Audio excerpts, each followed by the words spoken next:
The introduction to the book of Numbers. Every parent knows the complaining cries of a young child, a high-pitched whine that aggravates the soul. The tone of voice is difficult to bear, but the real irritation is the underlying cause, discontentment and disobedience. As the children of Israel journeyed through the foot of Mount Sinai to the land of Canaan, they grumbled, whined, and complained at every turn. They focused on their present discomforts. Their faith had flagged, so they added an extra 40 years to their wilderness journey. Numbers, which records the tragic story of Israel's unbelief, should serve as a dramatic lesson for all of God's people. God loves us and wants the very best for us. He can and should be trusted. Numbers also gives a clear portrayal of God's patience. Again and again he withholds judgment and preserves his people. But his patience must not be taken for granted. His judgment will come. We must obey. At the time when the book of Numbers picks up the story, the nation of Israel was camped at the foot of Mount Sinai. The people had received God's laws and were preparing to move.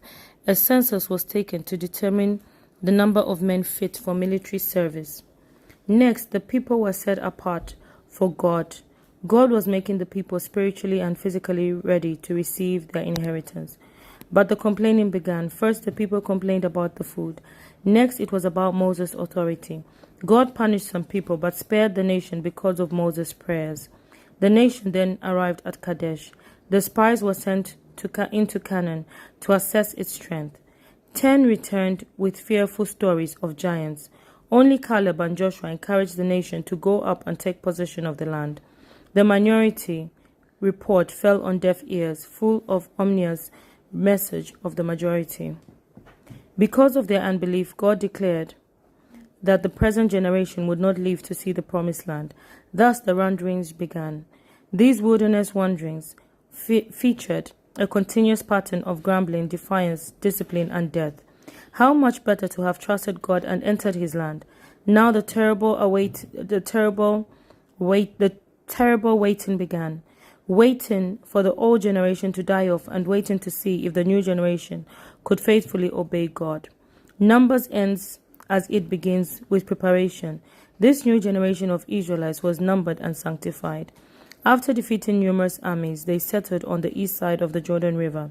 Then they faced their greatest test, to cross the river, possess the beautiful land that God had promised to them. As you read, learn the clear lesson, God's people must move ahead by faith.